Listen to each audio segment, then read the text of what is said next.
Hi friends, आज हम बात करने वाले हैं गूगल शीट की। और गूगल शीट में आज हम बात करेंगे इफ़ और इफ्स फंक्शन की। ओके, तो वीडियो शुरू करने से पहले अगर आपने मेरा पेज सब्सक्राइब नहीं किया है तो do subscribe, make easy excellence. तो let's go for the video. तो this is the data. Okay, ये मेरे पास थोड़ा सा डेटा है, that is last name, first name, hiring department, sales count और सैलरी। ठीक है, अब हमें बात करनी है इफ़ कंडीशन की। अब कंडीशन शुरू करने से पहले हमें समझना पड़ेगा लॉजिक को कि बेसिकली इसमें होता क्या है। तो कंडीशंस जब हम लगाते हैं, जैसे इफ़ कंडीशन है, अगर इफ़ कंडीशन हम लगाते हैं तो कंडीशन में रिक्वायरमेंट होती है लॉजिक की। लॉजिक मीन्स हमने एक क्राइटेरिया दे दिया, ओके, और उसके अकॉर्डिंग हम निकाल सकें कि इज इट करेक्ट और not. Okay, let us suppose this is 25। हम कहें कि is it greater than 20। Okay, तो मैं एक वैल्यू लिख देता हूँ 20। तो अब मैं सिंपली अगर बात करूँ तो अब मैं पूछना चाह रहा हूँ कि is equal to this number greater than this. तो इसने हमें स्टेटस दे दिया ट्रू, यस ये 20 से बड़ा है। बट अगर मैं कहूँ कि is it greater than 30,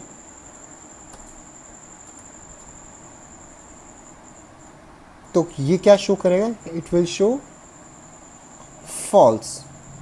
means अगर हम बात करें कि लॉजिक की, तो लॉजिक में हमारे पास दो चीज़ें आती है। वन इज लॉजिक सही है, नंबर सेकंड लॉजिक सही नहीं है। ओके, तो कंडीशन हमारी इन ही लॉजिक्स पर काम करेगी। तो let's go for the first example of if. तो लेट्स स्टार्ट। ये हमारा है इज इक्वल टू इफ में हम सिंपल इफ ले रहे हैं। ओके, अभी हमें लॉजिक दे देगा। लॉजिक एक्सप्रेशन, हमारा लॉजिक एक्सप्रेशन क्या है कि हम क्या लॉजिक लगाना चाह रहे हैं। ओके, फिर ये हमसे पूछेगा कि अगर वैल्यू ट्रू होती है तो हम क्या करना चाहते हैं, अगर वैल्यू करेक्ट है। अगर वैल्यू फॉल्स होती है तो हम क्या करना चाह रहे हैं। ओके, तो लेट्स गो फॉर इट। तो हम कह रहे हैं कि if this value greater than 20 it will show greater। अब एक चीज़ और, जब भी हम कोई टेक्स्ट वैल्यू लिखेंगे तो that should be in inverted commas. तो greater value, okay, inverted comma close comma. अब हमारा दूसरा था कि अगर ये फॉल्स रहे, मीन्स अगर ये करेक्ट ना हो तो क्या, तो ये बता दे इन्वर्टेड कॉमास में लेस। ओके, अब इसे क्लोज किया एंड हिट एंटर सी। अब इस पर हम डबल क्लिक कर देते हैं and it is showing the values. ये सिंपली हमने बात की टेक्स्ट वैल्यूज की। अब इसी तरह हम नंबर्स पे भी काम कर सकते हैं। तो अब हम न्यूमेरिक में करते हैं। न्यूमेरिक में हम एक कैलकुलेशन ले लेते हैं। कैलकुलेशन हमारी रहेगी कि अगर हमारी वैल्यू 20 से, अगर हमारा सेल्स काउंट 20 से ज़्यादा रहता है तो उसे 5% ऑफ ही सैलरी एक्स्ट्रा मिलेगी, एल्स उसे सेम सैलरी मिलेगी। ओके, तो is equal to if this value greater than 20,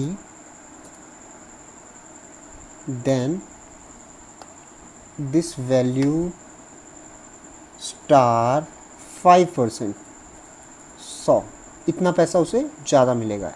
else उसे कोई एक्स्ट्रा पैसा नहीं मिलेगा, तो 0। Okay, and enter. तो उसे मिलेंगे 1750 एक्स्ट्रा। अब let's check it. With double click. See, अब हमारे पास आ गया जो भी ग्रेटर वैल्यू था उसके सामने एक अमाउंट आ गया। ओके, तो दिस इज इफ कंडीशन। अब ये तो था सिर्फ एक कंडीशन का, लेकिन मान लीजिए हमारे पास मल्टीपल कंडीशंस हो,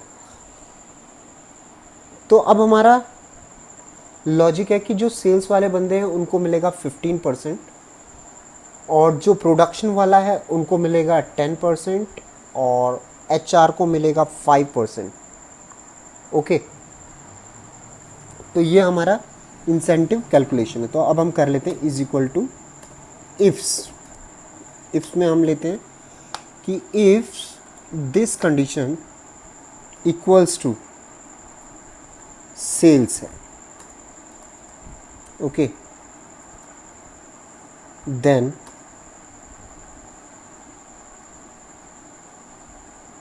उनको सैलरी का मिलेगा 15%, ओके, कॉमा, इफ ये इक्वल्स टू प्रोडक्शन है, PROD, ओके, तो मिलेगा सैलरी का 10%। ओके, अब एक चेक मारते हैं सिर्फ दो कंडीशन के साथ। पहले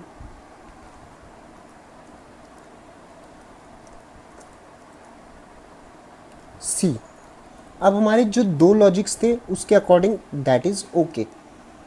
तीसरा लॉजिक हमारा HR है, वो हमने अभी तक लगाया नहीं है, और उसके अलावा हमारा मार्केट है। ओके, तो अभी हमारे पास दो कंडीशंस हमने लगा दिया, अब हम तीसरी लगा लेते हैं। तीसरी कंडीशन हमारी थी कि अगर डिपार्टमेंट हमारा इक्वल्स टू है HR, ओके, तो रहेगा सैलरी का 5%, okay, that conditions also okay. But अब हमारी एक कंडीशन रह गई है, उसको दिखाने के लिए हमें क्या करना होगा,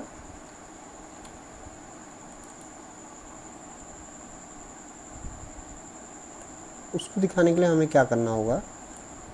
सी, पहले हम वैल्यूज़ देख लेते हैं। हमारे पास सारी वैल्यूज़ आ गई हैं, बट अभी हमारे पास मार्केट वैल्यू नहीं है, तो अब हमारे पास कंडीशन भी नहीं है।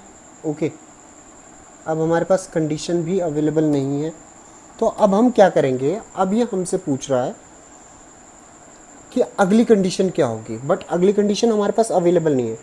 तो हम कहते हैं कि अगली कंडीशन मान लो ट्रू हो जाती है, हम सिंपली खुद ही बोल देते हैं कि अगली कंडीशन ट्रू है।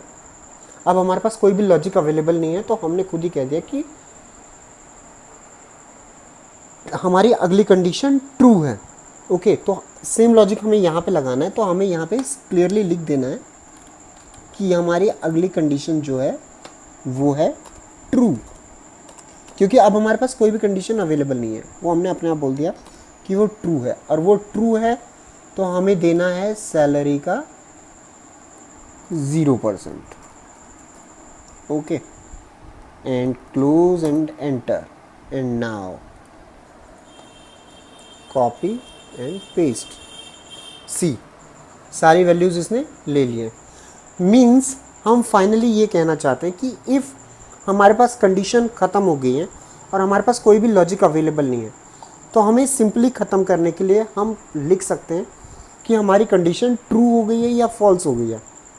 ओके, और उसके बाद हम उसे अपने अकॉर्डिंग क्लोज कर सकते हैं। एज अ प्रोवाइडेड वैल्यू आप 0 देना चाहते हैं, आप प्रोवाइडेड वैल्यू कुछ भी, आप कोई टेक्स्ट देना चाहते हैं, आप कोई भी वैल्यू दे सकते हैं। तो this was something about if and IFS. Hope you people like this video. Thank you so much, take care, bye.